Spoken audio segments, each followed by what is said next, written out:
Welcome one, welcome all to the greatest show of them all. It is the NFC East Mixtape volume. I have no idea. You can listen to us on any one of the SB Nation NFC East blog podcast networks. Make sure to subscribe, leave a rating, write a review to your preferred one, and then hop across to a different leave a rating, write a review for them as well. You can also watch this on the Bleeding Green Nation YouTube channel or the Blog on the Boys YouTube channel, where I think you saw an awkward moment of silence. We didn't know exactly when we were starting. I say we. My name is Ochoa from Blog on the Boys. He is Brandon Lee Gowton from Bleeding Green Nation. BLG, what is your favorite thing about Threads so far? I mean, I'm in a bad mood, RJ. I Kind of know. grumpy because of all this nonsense going on. Didn't have to ruin Twitter, but I guess it is what it is. And now there's Threads, there's Blue Sky, there's Mastodon, there's all this stuff. Follow me on all of it. I don't know. I think I'm on Blue Sky and I'm on Threads so far, but like, I really just don't want to look at it and open up different apps. Opening up one app is enough. That already Right. takes enough effort and time. And also, I'm someone who insanely, to a detriment, like I think I've said this before. I don't know here, maybe elsewhere. And by the way, it's episode 119 of the mixtape, volume number, I should say. I read every single tweet every single day. Like I need to look at every single thing. So I can't do. I want to curse. We don't curse on the show. I want to curse. I can't do multiple apps and tracking all that. And like, how do I know like, there's something important on one? It's like I need one app, super app, to follow all the other apps. It's too frustrating. So I'm not really feeling great. My friend Mike in college and I, this was like a long time ago, which makes me sad, but we once tried to communicate like on a single day through as many different platforms as we could. So it was like, okay, awful. like we called and sent a text message and sent an email. Then like I think we were like tweeting at each other back then. I don't think we were like DMing wasn't as popular of a thing. Like there was all like it was a cool thing, but now it would be incredibly overwhelming to your point. You Like, and I make it very. How do you know if someone like sends you a message on something? Like, oh, I didn't check that. And I'm not. I'm also someone who doesn't have notifications on my phone except for like text and like very few things because you can just get inundated. I feel like you turn notifications on and then it's consuming you because you're looking at your phone. And also, I feel like I look at my phone enough to where I don't need notifications because I'm looking at it so much anyway. You know what I mean? I don't want another reason to then look at it when I'm already looking at it so much. So yeah, I'm complaining a lot, but it sucks. Well, so a few things. One, Brandon and I make it very simple for you, the loyal listener or viewer. He is on Twitter, Instagram, and Threads at Brandon Gowton. I am on Twitter, Instagram, and Threads at RJ Ochoa. Just our first and last names, nice and simple, easy peasy, lemon squeezy. That's that. We're going to turn that frown upside down, Brandon. Second, a bit of a programming note for the listeners. We told them on our Dumpster Fire series episode, which thank you all for the wonderful comments on, that we would be recording this well ahead of time. We normally record on Tuesdays, which is the day before. Or no, yeah, Tuesday, right? Record the day before. Yes, I'm lost on time. We normally record on Tuesdays. We're actually recording this on Thursday, July the 6th for release Wednesday, July the 12th. So if something massive happens in the NFC East between now and then, which it probably won't, we'll have you covered on each respective team site, but obviously not on this episode. I'm traveling to California, super excited about it, and Brandon was cool enough to jump on early.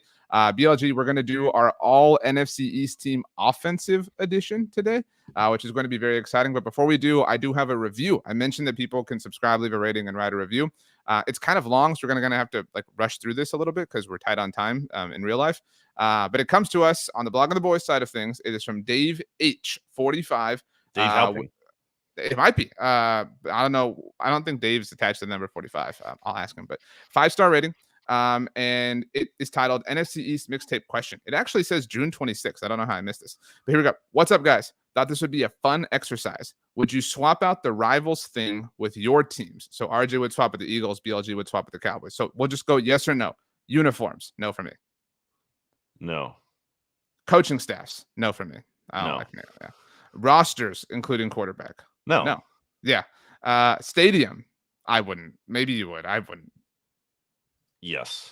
Oh, we got our first yes. Quarterback. I wouldn't, but No. I understand if some would. Owner. No. Yeah. Yeah. I think for your sake, as what you do in your job, Jerry Jones is very good for you content wise. Yeah. As opposed to Lurie, who only talks like maybe once or twice a year. But and you're talking about like team success, then probably you are. There's a lot to this. I will say I believe that Jerry Jones loves the Cowboys and wants them to succeed, but he also loves a lot of things, and those good in his own way. So that one's like a half yes for me. Wide receiver room, the room maybe. No. I think I would. The room right now, I would. So Yeah, you would. I wouldn't. I like this one, number 8. Attitude slash funness of the fan base, and then in parentheses it says how they react No. after loss, how they troll, intensity No. level. No, I don't want any. I don't want to be a part of that. I want nothing to do with that. So no, thank you. Number 9, organizational philosophy and direction. No. If you had asked me this even a year ago, I would have said absolutely. But I'm willing to trust the Cowboys more based on the way they've acted this offseason. So I'm not ready to jump ship. Finally, number 10, all pass rushers. Absolutely not for me. No. That was cool. That was fun. I like that idea. It involves kind of looking at each other's stuff and saying, like, I So like I this only coach. took the stadium, I think. That was your, yeah. Why? What is your biggest gripe, I guess, with the link? I don't hate the link. I just think that, and some people like, the idea of snow and whatever weather games and outdoors, but I don't know. I think, I think part of my problem with the link and then the Eagles midnight green jerseys is I think they very much or symbolize the time they were built in or established, which is like early 2000s. Whereas, the Cowboy Stadium is obviously newer. It's got that big screen, which I've never seen in person, but think it would be cool to see. Although it's kind of dumb when it interferes with the punting and whatnot. But I think the stadium seems to be pretty cool, and also like Jimmy talks about how good the press box is and the mac and cheese and everything. So selfishly, I would get to experience that more if I had that. So yeah. Yeah, I mean, for anyone who hasn't been, its locale is also really cool. Like it's near, both Rangers ballparks now. I don't know if you knew the Rangers have a new one that's like literally like right across the street from their old one. It's near Six Flags. Like it's a fun vibe. It's a cool atmosphere. Like there's like absolutely nothing beats like a cool, crisp November day when it's like just cold enough that you can kind of feel it on your face. You know what I'm talking about? But it's sunny.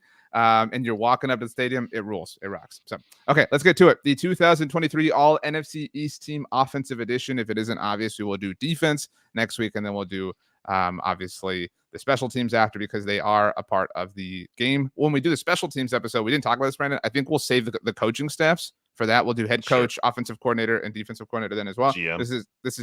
This is just players, maybe owners, who knows, stadiums, maybe. Anyway, first up on the docket, quarterback. So if you're new to this, what we're doing is picking among all NFC East teams. And so in this case, we have to pick a singular quarterback. We're putting together an offense in 11 personnel. So we need 3 wide receivers, we need 1 running back, 1 tight end, 5 offensive linemen. We'll get to that. We had some discussion on that pre-show.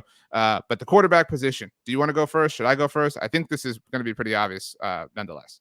It has to be Jalen Hurts. I think you can say that you think Dak Prescott might be better in 2023. You can say you might believe that can happen, but as it stands right now, you can't say that he should be ranked above Jalen Hurts, especially coming off the season that he is, and also given the trajectory of Jalen Hurts. I've mentioned a lot of times he doesn't even turn 25 until like August here. So in theory, like I don't even know.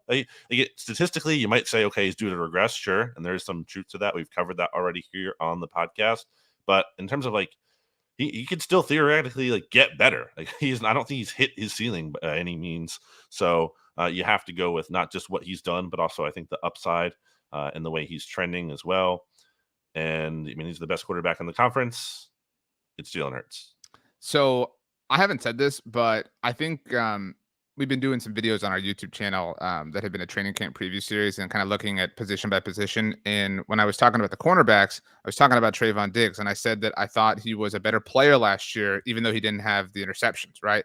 And I think that I think people hear what you said and like it's possible that Jalen Hurts gets better, and they're like, oh my gosh, that's impossible. Like he had this like stupid, amazing, statistical season. Like he could be a better quarterback, you know what I mean, without like having as much statistical success. I know that sounds stupid, and people don't want to like understand that kind of thing. So yeah, he can totally become a better passer, a better reader, a better like field general, whatever verbiage you want to assign to it, without the like amazing statistical volume production that he had in 2023.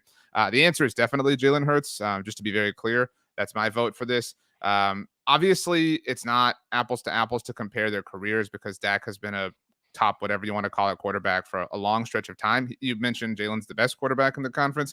Again, I think it's amazing that Dak is the longest tenured starting quarterback in the NFL, right? And for the most part, all that time, he's been a top 10 at worst quarterbacks. You're talking about a very long time here up against, Mm. not even a 2-year sample size, 2 full years, I guess, if you really want to say and stretch it out. And I also think that Jalen Hurts' 2022 season is better than any season that we've ever seen Dak Prescott have. So Yeah. you're taking like what is the peak from, the peak belongs to Jalen. And we'll see. Like the matters that like I think you would hold against Jalen are probable, maybe if you want to argue that, but they're not real yet, right? They're not objective. They're all speculative. Oh yeah, he's probably going to regress. He's probably going to throw more picks. He's probably going to run less, whatever.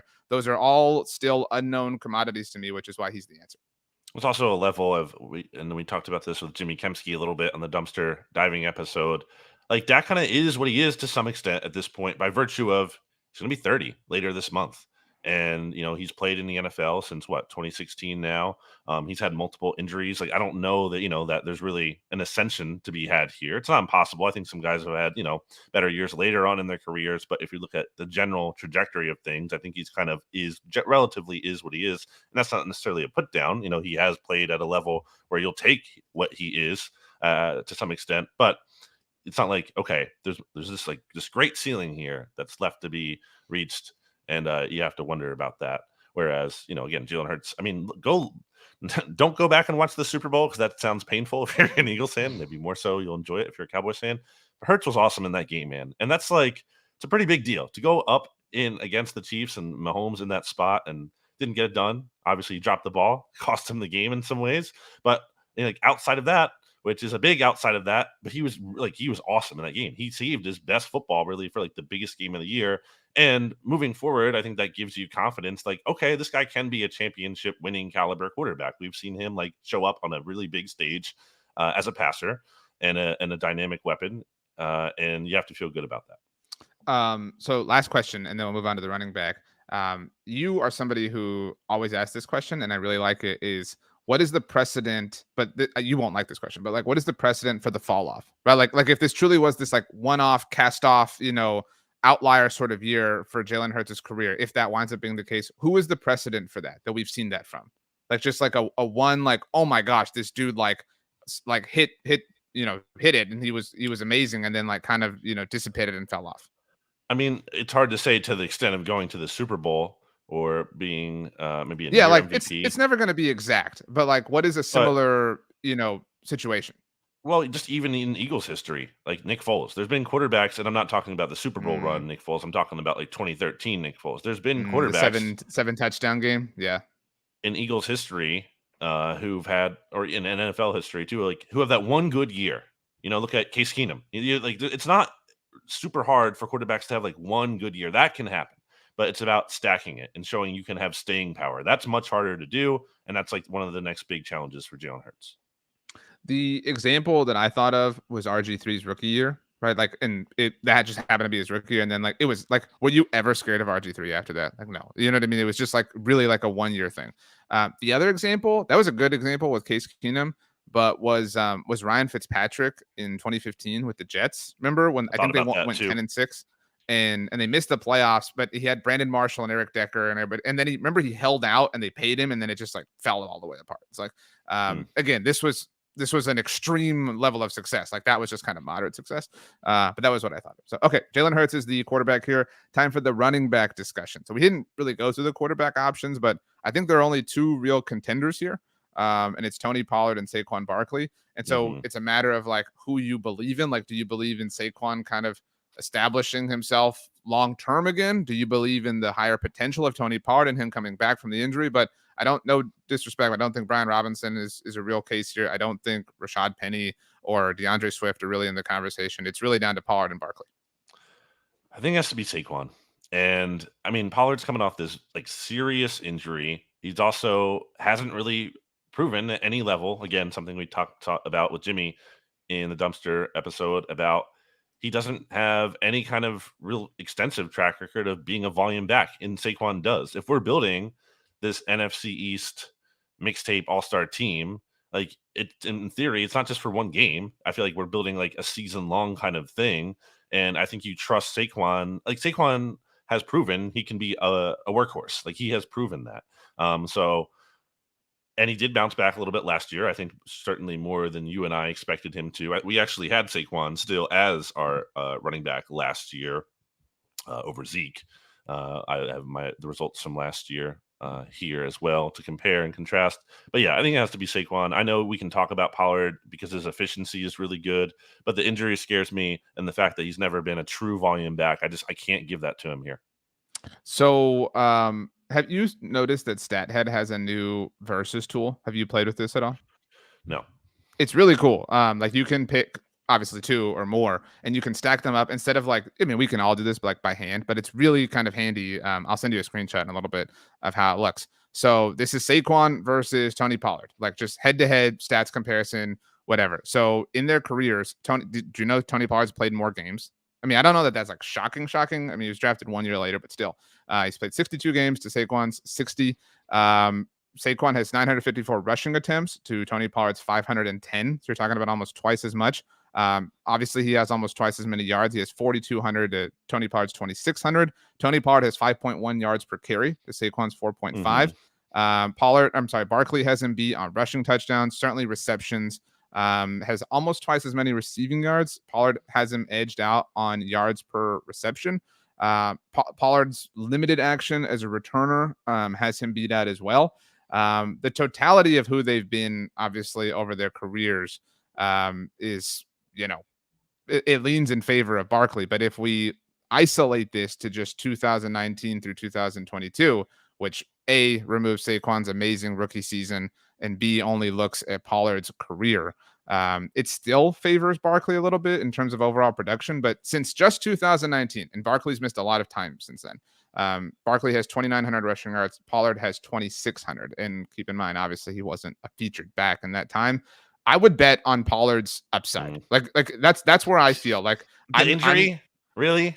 Well, is Saquon the beacon of health? Is that like he's not coming off of like a massive injury directly, but he's coming off this massive workload. I mean, you know what I mean? Like Pollard, and so is Pollard relative to him, relative to his career, what he's done before. Massive. No, yes, it is relative to what he's proven he can be handled before. I think I'm fine saying Saquon as far as like and we should base it off of like the most recent results, like or lean more heavily off of 2022. Saquon had an amazing season, and we've both eaten a lot of crow about that. But I do want to differentiate and say if I were drafting, I would draft Pollard. I would much prefer Pollard for the future than Saquon. Again, if it was one game, I think you could take Pollard. But I don't think it's just about one game. I think we're building like a team that, in theory, is like going out and playing a season. Like you're entering a season with this lineup. Again, I'm approaching the exercise more differently. Like you said, all stars. Like that's how I'm kind of doing it. I'm like I'm handing out like all-star votes, not like forecasting. Well, it's not like a game. I'm not saying an all-star game. I'm saying like the best. You're going into the season with the best possible team is my vision for this. So the next subject. So we've established Jalen Hurts running back. I'm sorry. Well, some people would say running back, but so Jalen Hurts quarterback. Saquon Barkley. Saquon Barkley running back. So you wanted to do.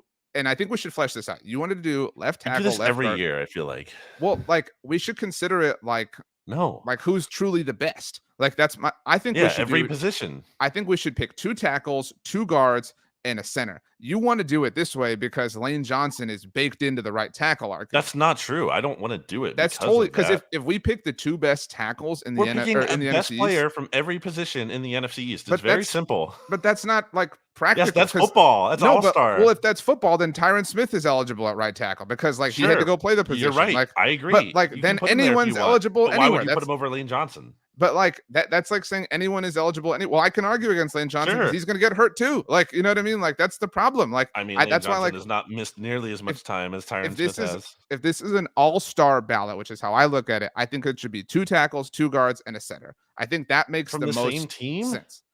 No. I'm saying we're picking the 2 tackles for the NFC East all-star team. That's what I'm saying. But we're picking 2 tackles from the division. So like it could seem like theoretically it could be 2 left tackles or 2 right tackles. I mean their ability to play right tackle is important. But it's an all-star team. We're not actually. You said it yourself. We're not playing a game. We're picking the best. We're fielding the best possible. I think you can say Lane Johnson is one of the best left tackles in this division, even if you're going to play him at left tackle. So I mean, like, but it's not about that. Who's the best tackle? Who's the best tackle on the Eagles? That's my question. It's Lane Johnson, and we've done left tackle, left guard, center, right guard, right tackle. Fine. Let me rearrange This is things a little isn't bit. this how the all pro team works? I know, Like, but I'm still you're not advocate. taking just 10 left tackles and then you're putting one at right tackle.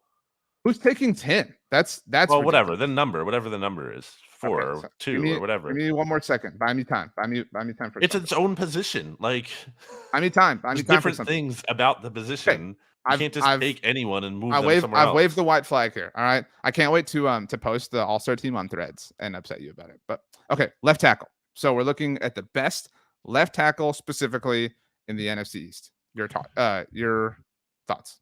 It has to be Andrew Thomas. I mean, he's gotten a lot better since his bad rookie year.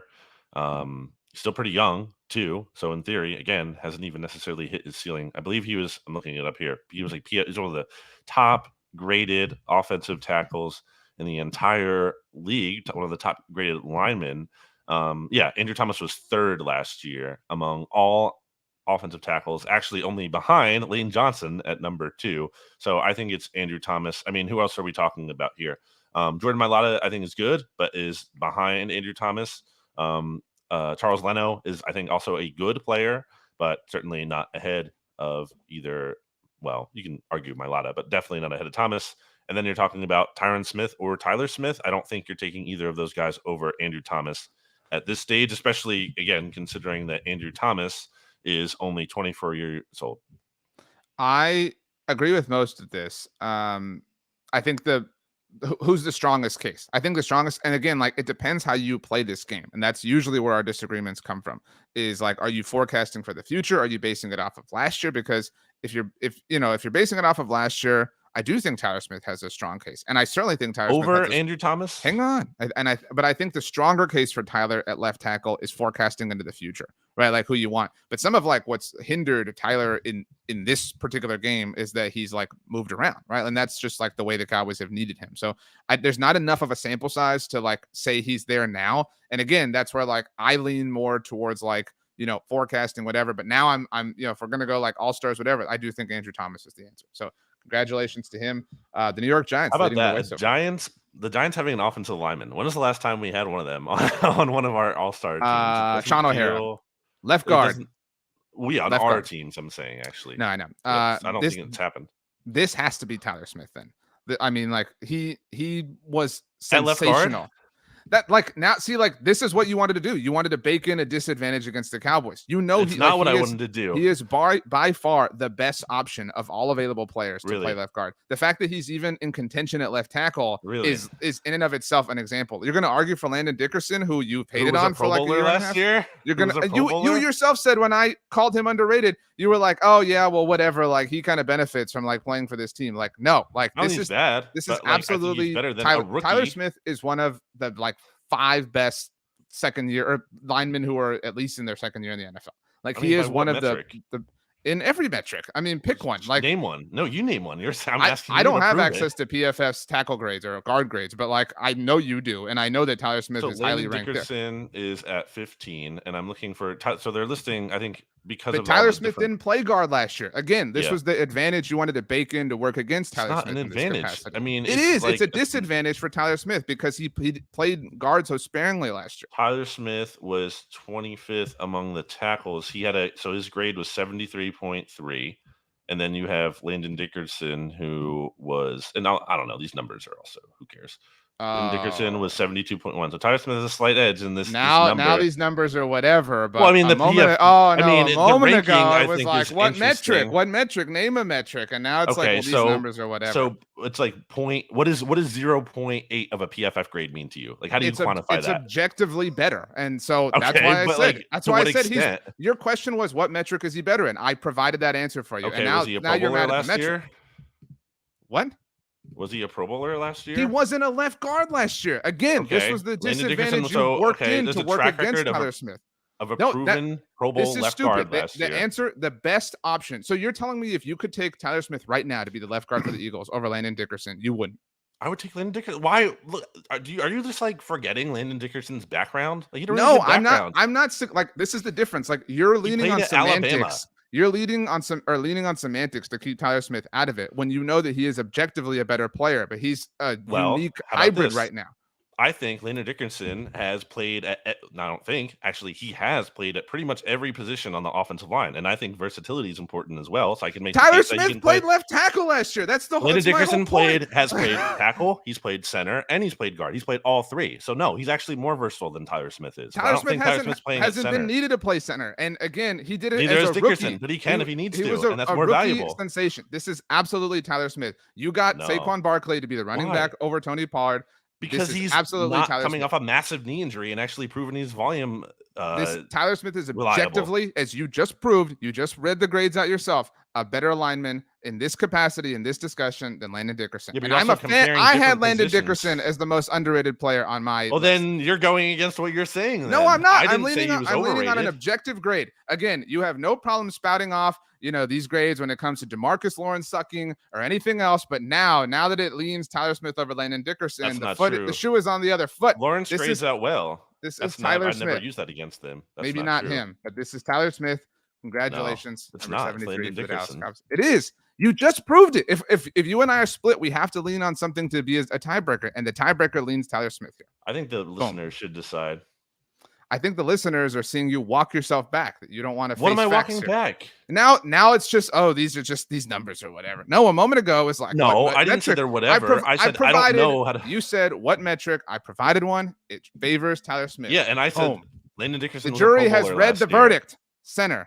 Do we really have to waste time? Well, actually, let's do center and then we'll take a break. Center is really Jason Kelce. It's the end. Yeah. What else are you putting there? You can't say. No one would say Biotish over Kelce. No, come on. Well, no one is going to say it, but I was going to answer who's the competition or who would be second. It's probably Tyler, right? Just off of seniority, you know what I mean? But he's not. Otherwise, you're talking about John Michael Schmitz, who's a complete unknown as a rookie, and then you're talking about who's even who has.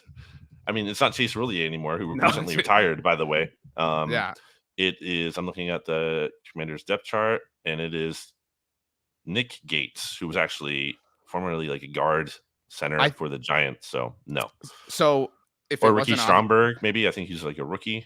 So if it wasn't obvious, left guard, it might be the closest argument right now that we've had with Tyler Smith edging out Landon Dickerson. But the widest gap is clearly center, right? Can you name a position we've done so far that has a wider gap between the player we picked and who might be second? No, right? It's clearly Jason Kelce. I'm looking at okay. All right. Do you agree with it? I'm looking at something. Yeah, I mean that makes sense. Yes. Okay. So congratulations to Jason Kelce. Maybe you'll hop on our podcast. All right, let's take a very quick break to hear a word from our sponsors. Welcome back, Brandon. While we were gone, you told me who your preferred starter in Pokemon is and why. We've talked about this before, and you get. I know, but I couldn't think of anything else in the moment. I didn't want to ask a food thing. I've been asking food things a lot. So. Well, I'm not going to use the original one, like Bulbasaur, who I picked. Oh well, that's Charizard or Charizard. Wow, show some and Charmander. Charmander and Squirtle. I'm going to go with I forget the original version of it, but the newest, or one of the newer ones. You've lost me. Sword and Shield for the Switch. Okay. I'm gonna go with the one that evolves into Rillaboom. I don't know what the original form of that is, but I really like. Oh, from Grookey. Yeah, Grookey. Grookey is the one you pick. It's like this little cute little monkey guy. I'll send a picture of it to you, and I think you'll enjoy it very much. I'm sending it right now in Slack, and then that evolves into Rillaboom, who's like this really cool, tough looking dude. So it's fun. While you're sending that, I forgot to send the comparison thing. I do think this is really cool. 1 second. I'm sending this right now. I just saw your image. That looks like if there was a Pokemon monkey. Yeah, it's cute. It looks like. Yeah. So isn't that cool? Like what StatHead does now? What I just sent you. I'm looking at it, and yeah, okay. It's convenient. It's an easier way to see that information. So. It looks like those misleading graphics you'll see on Instagram or whatever when someone's making an insane comparison. Threads on Instagram. Instagram. Whatever. All right, let's move on. Right guard. So Zach Martin. Yeah, this might be a similar argument for a biggest gap with Jason. Who's the contender? Yeah, I mean you're talking about Glowinski, right, from the Giants, who's just a guy, I would say. You're talking. Is Mhm. he still on the team? I think so. Yeah. You're also talking about. Yes, he is. You're talking about on the Commanders. Man, we really do not know the Commanders. I mean, Sam I don't think Cosmi. anyone's going to penalize you for not knowing who the Commander's starting right guard is off the top of Well, your head. who have they moved in from right tackle? Sam Cosmi. And then you're talking about we don't even know for the Eagles. It's either Cam Jurgens, who I think really doesn't belong at guard, and is probably going to be a really good center. But I just kind of question if he can handle or hold up at guard, specifically as he's starting next to Jason Kelsey, who's already small. And then there's Tyler Steen, who's a rookie that the Eagles drafted, who might be the Eagles' right guard at some point. So yeah, it's no contest. It is Zach Martin.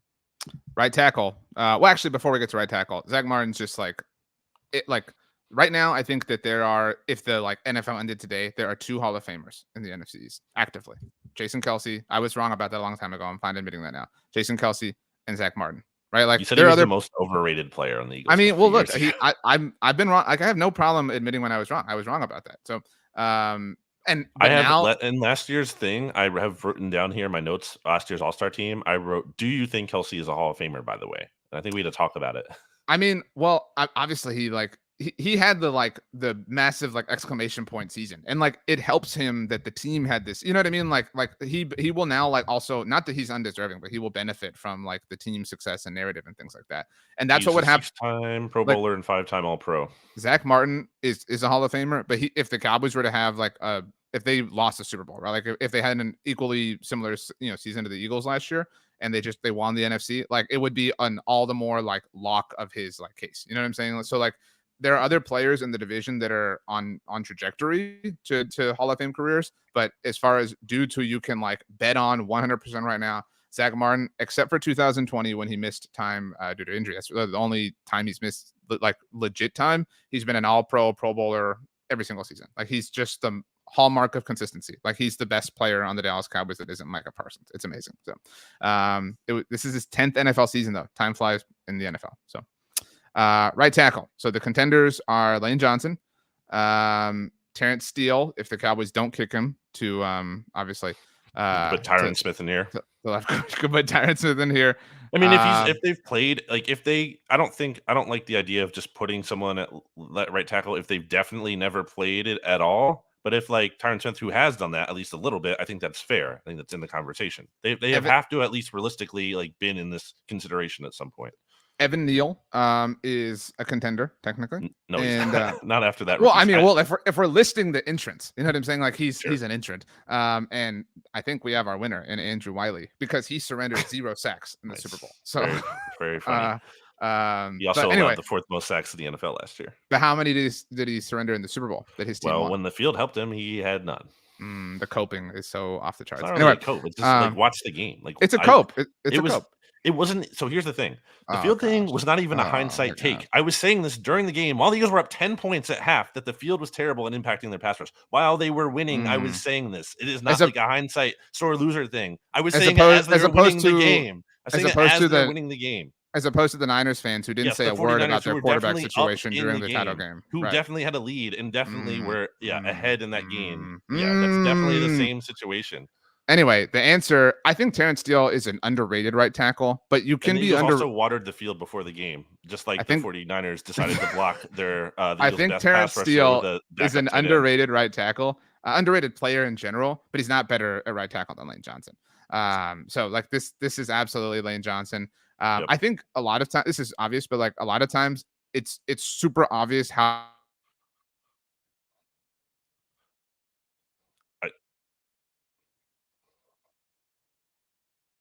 in the NFL, unless your quarterback is left-handed, obviously. But so Lane Johnson's managed to do that. The answer is him. Again, I think second place is Terrence Steele, but he's still way too, what's the opposite of long in the tooth? Like short in the tooth? He's still short in the tooth compared to Lane Johnson. Doesn't have the career resume. I think you can make the case Lane Johnson is the Eagles' best player. Like he's their best overall talent. You just talked about like how valuable he is. I think he's been so consistent there. He shuts down. Like I forget the last time he's allowed a sack. It's been a long time. He hasn't allowed a sack in a really long time. He is as set it and forget it as he can be over there. And Yeah, this idea like, okay, he plays right tackle, that's less valuable. Not true. He sees a lot of great edge rushers that go up against him as well, and he shuts them down. So yeah, I think, again, you can argue he is like their best player overall. So along those lines, Lane Johnson very recently said that DeMarcus Lawrence is one of the best pass rushers that he faces on a regular basis. Your Yes. thoughts? Yeah, well, I think he goes up against multiple times a year, and you're gassing Mm, up a divisional rival, and also you're more biased because he's faced mm, him way more times than he's faced any mm. other pass rusher. Is that not true? Do you think name Wow. the pass rushers that Lane Johnson has faced the most in his career, and DeMarcus Lawrence is probably up there. The cope So is it's off the different charts this when you're episode. facing, and There's also just name the amount of times Lane Johnson has allowed a sack to DeMarcus Lawrence. It's like the one cope. time. The cope is off the Wow, one charts this time. episode. Congrats, because there was a long stretch there where he hadn't allowed one at all. We move on to the tight end position. So the contenders here, if we're talking about just like the names Last involved, year, you had Dalton Schultz. Embarrassing. he was coming off of an 8-touchdown season last year where he And was what did I tied for the say? team Where lead. were these like impactful plays? I Like, mean, you he can't. You'd be missing him so much if you he's didn't been have him. incredibly productive. Like I'm okay. So the contenders still are Logan Thomas, from the Commanders. No.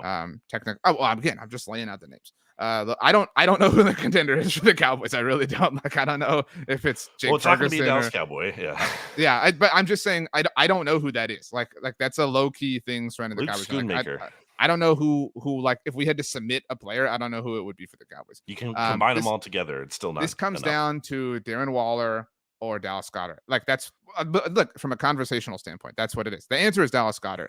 But if you believe that Darren Waller is going to be like unlocked again in New York, then maybe he has a better season. Like I can't say I know, and you can't either that possibility is zero or doesn't exist. But as far as who they are right now, certainly like careers to this point, the answer is Dallas Goedert.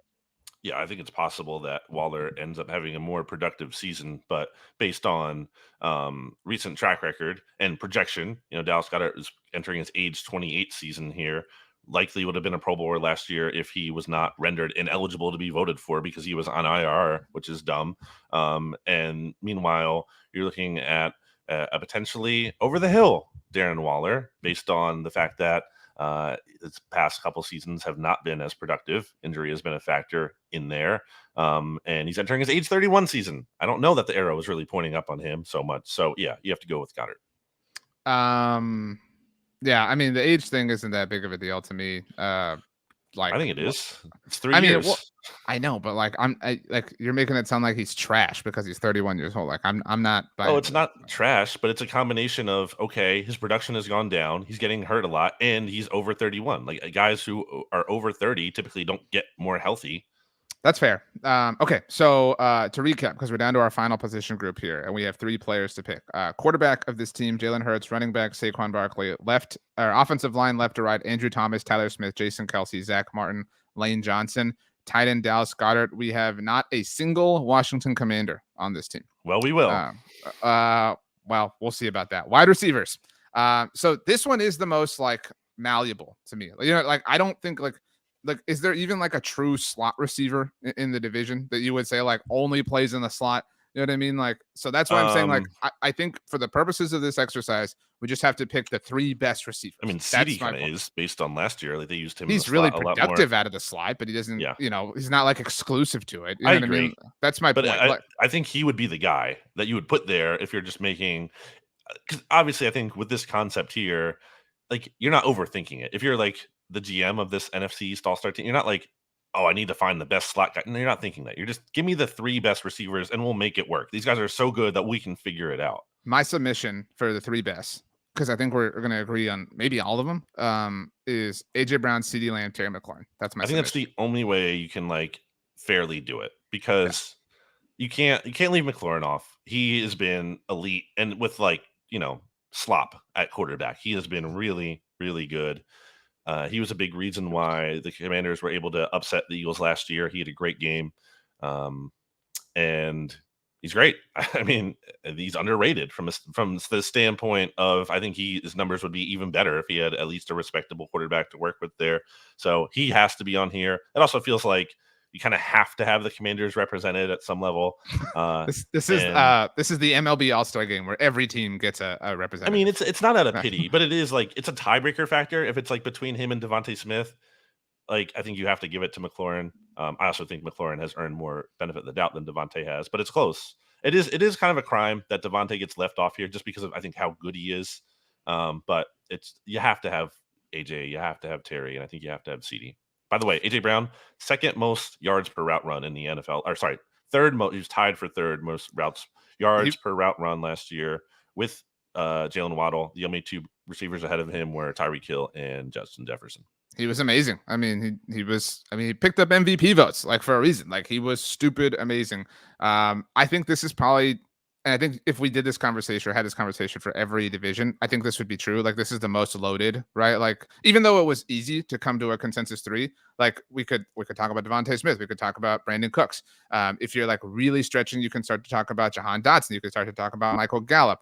You know what I mean? Like, and Gallup has some more NFL experience, and you know what I mean. Jahan Dotson's still young, still coming off his rookie season. Like, there's just a lot of really, really good wide receivers in the NFL right now. Brandon was cutting out. I think he might be back. Is Brandon back? Are you back? I'm here. Can you hear me? Yeah. While Brandon was out, he sent me a message that said Dak is his favorite player in the NFL. But yeah, like there's just a lot of amazing receivers in the NFL. It would like I think it would be difficult to pick 3 in any division. You know what I mean? Like even the divisions, like even the NFC South, like that division stinks, right? Like this isn't an NFC South mixtape, but like you could very easily get to 3 wide receivers without breaking a sweat. Yeah, it's a great group. I think AJ is your wide receiver 1 from this. Like, I think if you tell me who's getting the most targets, whatever you need to feel tall, Brandon. Do you not think that way? You can be taller than 6'5". I think that if you're talking about who's getting the most targets on this team, I think it would be AJ. Now, obviously, I think all of them are getting a lot. It's not like he's getting by far and away the most, but I think okay. Well, AJ Brown's target share is coming out of Dallas Goedert's, so there you go. I mean, I don't think Goddard's meant to be in this team specifically like your volume guy as much as he's supposed to be an efficient option, which kind of is for the Eagles as well. I mean, he is volume too, but it's not like he's behind AJ and he's also behind Devontae. Keep talking. I'm counting what we have. So we have. I think keep talking. Keep talking. Don't spoil it. Keep talking, please. Keep talking. The way we do it is we'd have AJ and Terry, I think, on the outside. AJ is kind of your X receiver. Terry McLaurin's our Z, is our vertical guy, and then obviously you're using these guys in all kinds of ways, but just as a general kind of concept. And then I think CD, we would use CD in the slot here. So all told, I have done the math for the 2023 NFC East All-Star Team offense. The Philadelphia Eagles have 5 players. The Dallas Cowboys 3. 6, but the New York Giants. Again, if you want to be petulant about this, it's up to you. I'm not going to be petulant. The Dallas Cowboys have 3, including Tyler Smith, who rightfully and objectively earned his spot. The New York Giants have 2, and the Washington Commanders have the lone representative, Terry McLaurin, all by his lonesome, but still did make the team. This was a good group. Who was the second closest Commander to make the list, do you think? If you're looking up and down the roster here, would it be Brian Robinson? I think you could make a case for. I think it would be. Like it's not close, but it might be Jahan Dotson. Like, I was gonna say actually, Dotson might be. He might be the second closest, and the third would maybe be Brian Robinson. Like if you're if you're really kind of stretching and talking about like I have doubts about Saquon, I have doubts about Pollard, whatever. Like it's a tough scene there. I mean that's just really what it comes down to. Robinson has the best chance to make it next year, I would say. As in addition, like in terms of like Commanders who aren't on the list this year. Let's just play this game very quickly. Let's play this game very quickly. Who from each team that isn't on the team this year would you say has the best chance, like the best chance of the players not on the team this year to be on the team next year? For the Eagles, it's Devontae Smith, right? Yeah. It's easily, unless you want to go Landon Dickerson, it's Devontae Smith. For the Cowboys, I think it's Dak Prescott. If you play the like regression game, whatever, blah, blah, like Dak has a chance to be the quarterback of the division next year. And for the Giants, I think it'd be Waller. Yeah, Waller, and we already said the Commanders. Wow.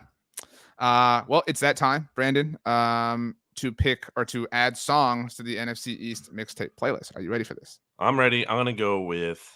Well, wait on. Rachel sent her songs. We said this at the beginning of the week, and it was very kind of her to send both ahead of time. So Rachel's song submission for this week. This is a great song. She is adding "I Want to Dance with Somebody" by Whitney Houston. Yeah. It's a banger. Have you ever danced to that song? Not a big dance guy. I don't believe you. Too big. Can't do it. I'm gonna hurt someone. I'm gonna Okay. elbow someone in the face Okay. accidentally. Okay. 6'5", dancing on the dance floor. Okay. What song do you want to add? So we've got I'm Rachel's. gonna add another heavy song. Really going heavy. I had something else in mind earlier this week, but then I just so happened to hear a song that I had been reminded about, and it's been in my head. I listened to it earlier today. We're going to go with Duality by Slipknot. Another very heavy add to the playlist. This But playlist is I'm feeling it. This playlist is turning into something special. It really is. Okay. So I have talked about adding a song from this artist before, but we're recording this in advance because I'm traveling to California. So I really wanted to add like a California type vibe type song. Obviously Rachel added what did she add? California Love. Yeah, she added California Love. I thought about going California Girls by Katy Perry, but again, when I think of California, so I have seen very few concerts. You're a heavy concert goer. I have been to maybe. I mean, I wouldn't say heavy. I go to like a few a year. Would you say you've been to like 20 concerts in your life? Is that fair? Like, I mean, maybe over the course of my life. That's what I'm saying. I think I've been to 3 concerts in my life. Okay. And so I would say I'm an average concert goer. Right. Okay. Well, compared to me. So it's been very, very replacement level concert goer. One concert I went to, if you want to call it that, was so we're going to San Diego. I've been to San Diego once before, and it was in 2004. And my cousin Jeremy and I, we went to we went to Warped Tour San Diego. Oh wow. It was, I mean, at the time I don't think I fully grasped what Warped Tour was. But anyway, we saw Yellow Card there. It was super cool, like to see Yellow, like, and not really kind of understand who they were at the time. So I've talked about adding a song from Yellow Card before, and I thought about going Ocean Avenue because it was like, you know, you've said this before. I know, that's just like, should I add the cliche Yellow Card song? But I don't want to do that. I want to be a little bit more off the beaten path.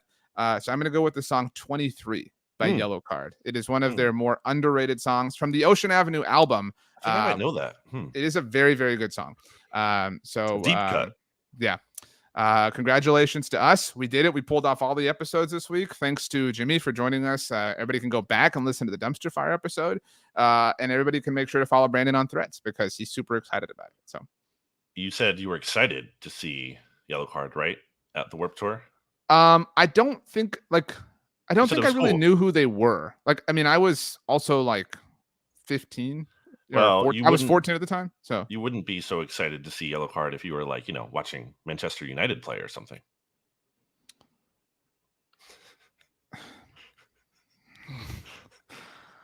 Okay. Come on, that was good. Come on. I liked it. Everyone liked it. If you liked it, drop a comment in the YouTube section and tell me that you liked that. I had to really think about that for a long time. Like I was like, is there like a controversy that I don't know? Like, did they play, in Manchester? Like, was there like a situation or something like at that concert? Like, I was so lost. Wow. That was good. All right, well done. Brandon, as we leave, please. Tell us 3 things you like the flavor of, but not the food. Mango, that's definitely one. Okay. I wouldn't say. I would say I like the flavor more than the food. I'm not. Okay, that's fine. I'll accept that too. Yeah, that's cool. That's more. What else? Probably. I mean, like the fruit ones are easy to go with, right? Yeah, like cherry as well. I'm not like I don't like cherry the fruit, except for there's like the tart ones. But like mostly people have like the kind of more bland ones. Yeah. And what else do we have here? I'm thinking about fruits. Do you have one? Can you help me out with a third? I was gonna say cherries. I have an opposite one. I love grapes, but I don't like grape flavored anything. I disagree with that. I like both. Well, okay. I like banana flavor and bananas. I like. Oh well. I think I like watermelon the fruit more than the flavor. Mm-hmm. You can do this. Did you have a third? No, it's hard to think of. I'm trying to think of like fruit flavors. How about this? I got one. How about sour apple? Like nobody likes sour apples. You know what I mean? But I like sour apple everything. But that's a really popular flavor. That's what I'm saying. Like, but do you ever eat sour apples? Like actual... Like a Granny Smith, like the green apple? Yeah, I do. I like that. I like the flavor more than the fruit, okay, then that counts. That's count. They're both good, but I like the flavor more. Yeah. All right, give us 3 words. Bye.